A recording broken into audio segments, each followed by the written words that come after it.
Hi, I'm Arvishi from TwoSleevers.com. That's my blog, and today I'm going to talk to you about the principles of adapting a recipe for an Instant Pot. So let's say you have a recipe for a stovetop or an oven or something. People are always asking about how to adapt a recipe, and the better way to do this is to understand the principles behind it. So there's a series, this is going to be a series of 4 videos. I'm going to cut them short so you can decide which ones you want to listen to. But essentially we're going to talk about 4 points. One is how is pressure cooking different? So what are some of the changes that happen when you cook inside a pressure cooker? What does that mean? Those changes, what do they mean for the typical adjustments that you need?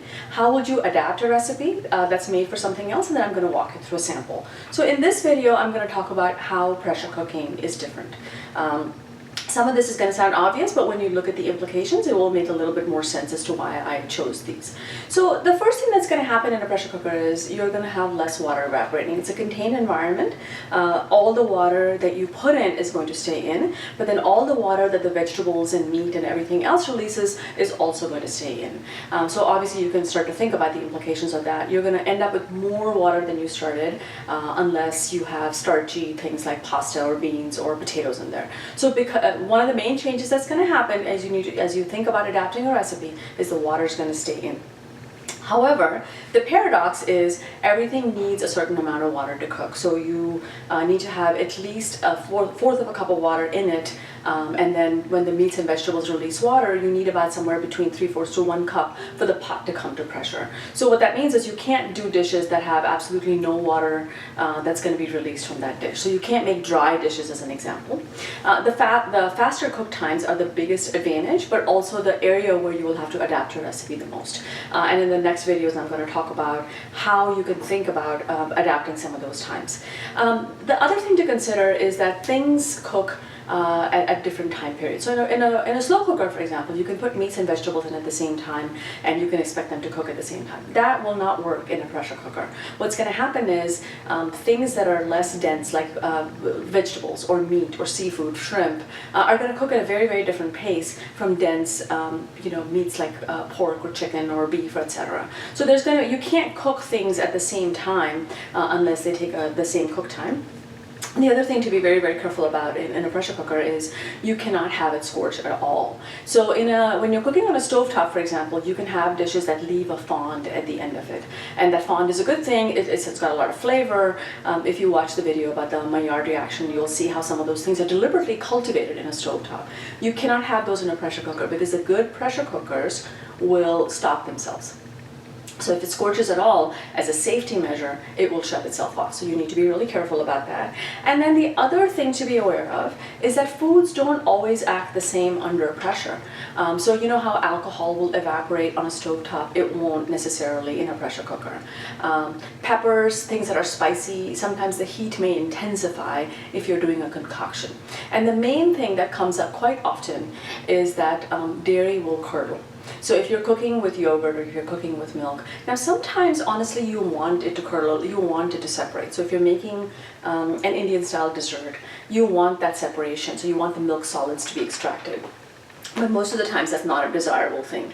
So what I found in my experience is that dairy curdles and cans of coconut milk don't always do as well under pressure as you would like. So these things are why you need to adapt recipes. So just to recap real quick, there's less water is going to be evaporated. You can't cook dishes that are dry. You cannot afford for things to scorch. You have to be cognizant of the fact that different things cook under different time periods in a pressure cooker. Meats and vegetables won't cook at the same time. And then the last thing you need to be aware of is that certain commonly used foods like alcohol, coconut milk, dairy, etc. do curdle. So that is why when you start to adapt a recipe, you've got to be able to think through all of them. Now I'm going to talk about what that means. What are the implications? What are the typical adjustments that you will need to make because pressure cookers operate differently than slow cookers and cooking on a stovetop or cooking in an oven. Okay, so the first thing we talked about in the previous video was less water evaporates because it's a very contained environment. Okay, the implications for that are the first thing, the absolute first thing you're going to have to do is when you look at a regular recipe for stovetop, etc., you're going to have to reduce time. You're going to have to reduce water. Those are the two things that are just absolute essentials. Things cook faster and things need less water because the water doesn't evaporate. So when I'm cooking meats and vegetables, actually, especially if they're vegetables that give off water, some examples of this would be peppers, like, sweet peppers, tomatoes, onions, things like that, squash, those things let out water, summer squash. So in those instances, I immediately reduce the water. Now on the flip side, there are vegetables that are extremely starchy, or pasta, or beans. These things have starch, and in order for that starch to cook, they absorb water. In those cases, while you will reduce the water, it won't be nearly as much. So when I look at a meat, like, I make a lamb rogan josh, it's on the blog, TwoSleevers.com. In a situation like that, I cut the water immediately, and I use like maybe 1/4 of a cup of water, and I expect the meat and the vegetables and the yogurt to release the rest of the water. When I'm cooking beans or I'm cooking potatoes or pasta, I can't do that. For pasta, for example, for every 4 ounces of pasta, you need about 8 ounces of water at least. That's a good sort of rule of thumb to operate by. So what I would do if I were you is look at the thing that's going to take the longest to cook, the meat or the vegetable or the potatoes, and look up cooking charts to say how much water do they typically take. That's the best way to adjust it. Over time you'll be able to guesstimate, but initially you might struggle with that a bit. So look up these reputable charts and figure out how long it's going to take.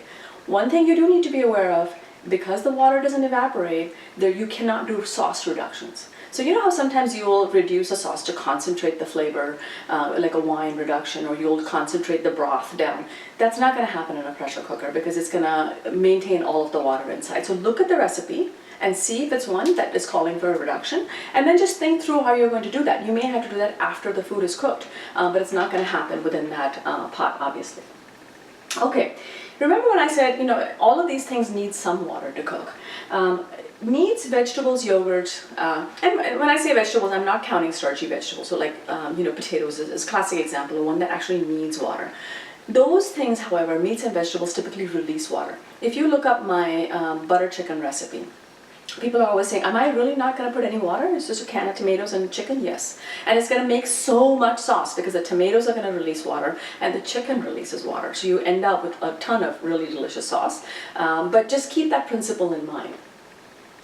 The starchy foods we've already talked about, pasta, 4 ounces of pasta, 8 ounces of water. And then the other thing to remember is you cannot make dishes that are supposed to end up dry. So if you're making sort of, soups, stews, braises, that works really, really easily. If you need to make a dry thing like rice, for example, right? I typically do that pot and pot. So if you watch my pot and pot video, you'll get an idea of how you can make things that are relatively dry, but you can't do that in the inner liner of your pot. The faster cook times, as I mentioned earlier, the best thing to do is to look up charts. If you're making like, say, a 2-pound pork roast, chop it up so that you can increase the Maillard reaction. You should watch the Maillard reaction video. But you can chop it up and then you can look at the times and say, okay, this takes 20 minutes, which means I can't do squash at the same time because, my zucchini takes 1 minute or less under low pressure. So just think through that, but look up the charts and figure out how long it's going to take. Okay. I mentioned this in the first video. So because things cook at a different pace in the pressure cooker, the less dense something is, the more water it contains, like fish, like light vegetables like broccoli, cauliflower, etc., the faster they're going to cook. The more dense something is, like meat or artichokes, or potatoes, those things are going to take longer to cook. So in a slow cooker, you could dump everything in. In a pressure cooker, you're not going to be able to do that. If you watch the 4th video I'm going to do, it shows you how to make a beef stew with multiple vegetables, but you just have to do that in stages. So just be aware of that. The one thing that's pretty important is you cannot afford for anything to scorch in there. So thick things are typical culprits. So like if you use like a really thick tomato sauce, or if you're using, I had this arroz con pollo recipe on the blog, and it took me many, many times of making it because I was using these pureed vegetables that were really, really thick, and they kept scorching. And one of the things that you have to do in a situation like that is you put your rice, you put your vegetables, and then you pour the thick sauce on top and do not stir it. So when you're making spaghetti with meatballs and you want to put jarred spaghetti sauce, you just pour it on the top and do not stir it. Don't let that thick thing stick to the bottom of the pot. So be really careful how you do that. And I mentioned in the first video that certain things don't act the same under pressure. So dairy and coconut milk are the ones that I encounter in my cooking a lot. Here's what I've learned with dairy that really, really helps. So if you're cooking with yogurt, for example, and you don't want it to curdle. So for example, I have a chicken curry with yogurt and spinach recipe on TwoSleevers.com. And by the way, it's also in my cookbook, which is Indian Instant Pot. It's on Amazon. You may have seen the cover earlier. But when you're cooking dairy, for example, what you want is you want full fat yogurt. Okay, the skim ones are more likely to separate. That's number one. Number two, you really want to whip it. So I blend the heck out of it, because really what you want is the most homogeneous mixture you can get. And then the third thing that I find really helps is to put a little starch in it. So I might put corn flour, I might put besan, which is chickpea flour. Some people put arrowroot flour because they're trying to keep the carbs low. But if you mix all of those things in, the dairy is less likely to separate. So also with coconut milk. So normally I look for coconut milk that doesn't have starch in it. If I'm cooking in the pressure cooker, I might allow it to have a little gum in it, and that helps. But I'll do another series on the buttons you need.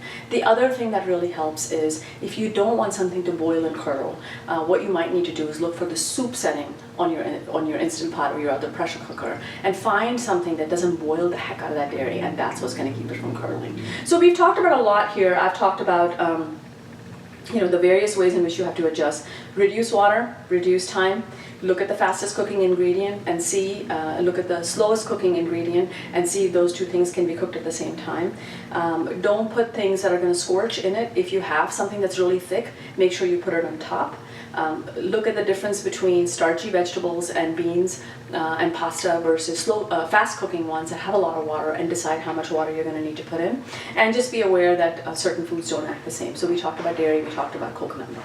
And in this case, I'm going to talk a little more specifically about adapting a recipe for oven, stovetop, or slow cooker, and making it work for a pressure cooker. So the first thing that's going to happen if you look at a stovetop recipe is your pressure cooker recipe is going to need less water and less time.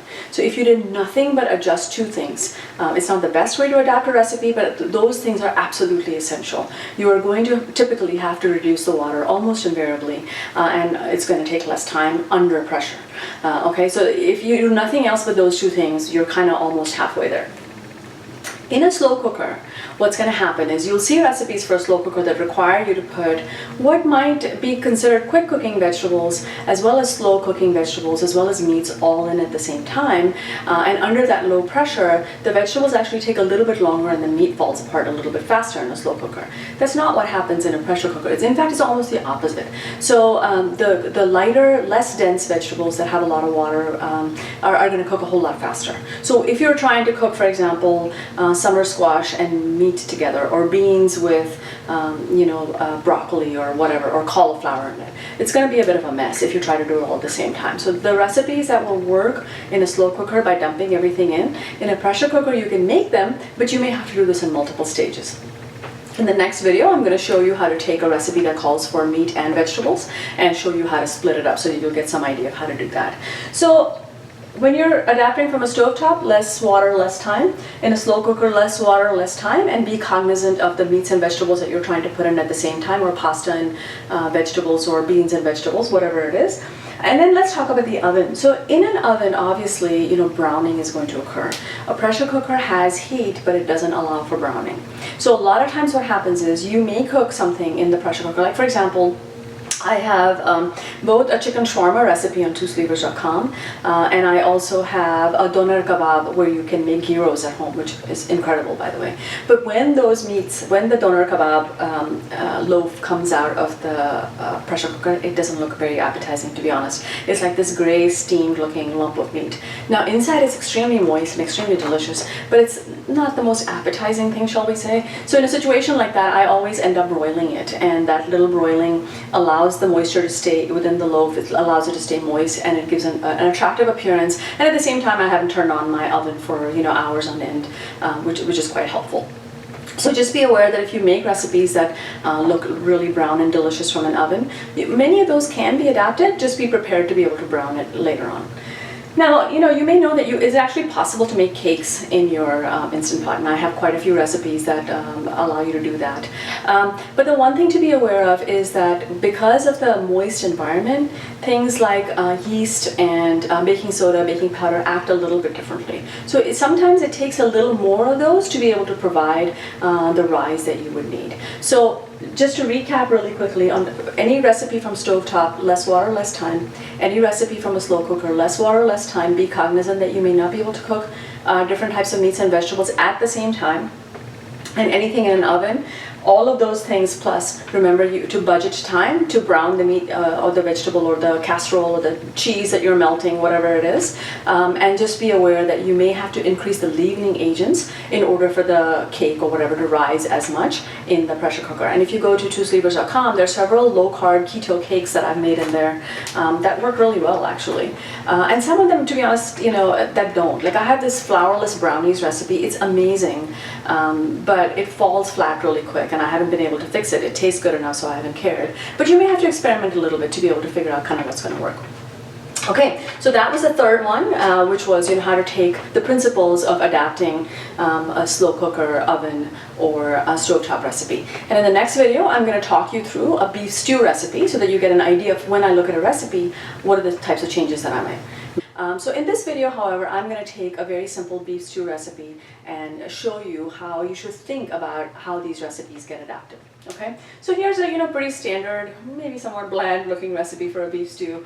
A pound of beef, couple of cups of water, a cup of onions, couple of carrots, mushrooms, and some tomato paste, and then whatever seasonings you want. Okay, and in a slow cooker recipe, or even in a Dutch oven recipe, for example, they might say, look, brown the beef and the onions, pour everything in, and cook this for X hours. Let it sit in the oven for whatever time in the slow cooker. Okay. When you look at this recipe and you want to make it in your Instant Pot or your pressure cooker, the first things that are going to be sort of alerts to you are 3 cups of water. That's going to make a lot of water because the beef and the vegetables themselves are going to release water. So if you start out with 3 cups, it's not going to be a stew. You're going to be drinking soup with like the odd piece of beef and carrot floating in it. So you definitely don't want to do that. The other thing is, it's asking you to brown the beef and onions because it's trying to create this Maillard reaction. And I have a separate video that you should watch to understand how the Maillard reaction works. It's very geeky, but it's actually quite helpful, I hope. In a pressure cooker, you don't always need to brown things ahead of time because the heat that's produced in it causes that Maillard reaction and causes a web of flavor to be created without browning. So I would, for example, immediately skip that step if I was making it in a pressure cooker. Pouring everything in, not going to work. Your beef stew, like those beef cubes, might take, I don't know, 15-20 minutes to cook, and by the time everything else is going to be mush. Like you won't even be able to find the carrot in there if you looked. Okay, and then cook for 8 hours. Obviously, you're not going to cook something in a pressure cooker for 8 hours unless you're making, I don't know, bone broth or something like that. So if I have to adapt this recipe, here's what I'm going to do. The first thing I'm going to do is I'm going to reduce the water to 1/4 of a cup or 1/2 a cup because I know it's going to make a lot of water. The vegetables and the meat are both going to release water. I will put the meat and the aromatics like the onions, etc. in because the onions will release a lot of water, the beef will release water, and they'll both release flavor into that stock that's going to make it really, really good. Okay, I won't put the mushrooms and carrots, and even if I were doing like potatoes, I might not put the potatoes in. And then I'll cook it, at high pressure for 15 minutes because that's how I know the meat is going to take about 15 or 20 minutes. So I'm going to do that, and then I'm going to release pressure quickly because I need to continue the cooking cycle for the meat, and I don't want it to overcook. Okay. So I'll release the pressure, then I'll add the carrots and the mushrooms, and I'll cook it for 2 minutes at high pressure, and then I might let the pressure release naturally. Now when I open it and I look at it, I might think, oh, I need to thicken this a bit, and I might put flour. So one of the other things you don't want to do is you don't want to put flour into the pot initially, especially if you don't have a lot of water because the flour could scorch. So you see what I've done in this situation is I've taken a recipe that was, pour everything in and wait for 8 hours. It's something that I can make 20 minutes under pressure. All I have to do is I have to reduce the water. I skip the browning step, which makes my life a lot easier. And then I just do a 2-step cook where I do the meat first and then I do the delicate vegetables later. And if I need to, I thicken afterwards. So I hope this 4 series has helped you figure out sort of what makes pressure cooking different. What are the implications of some of those differences? So the fact that it's a contained environment, what does that mean? I hope it's helped you sort of look at, a typical recipe for a stovetop oven slow cooker and say, what are the obvious changes I have to make? And if you will start there, over time you'll get more and more expert at it. And then I've shown you how to take a very simple recipe and adapt that. And if you have questions about this, or if you have specific recipes you just kind of want a little feedback on, I'm on TwoSleevers.com. I have a Facebook page for TwoSleevers and a Facebook group. And the group you can interact and ask questions.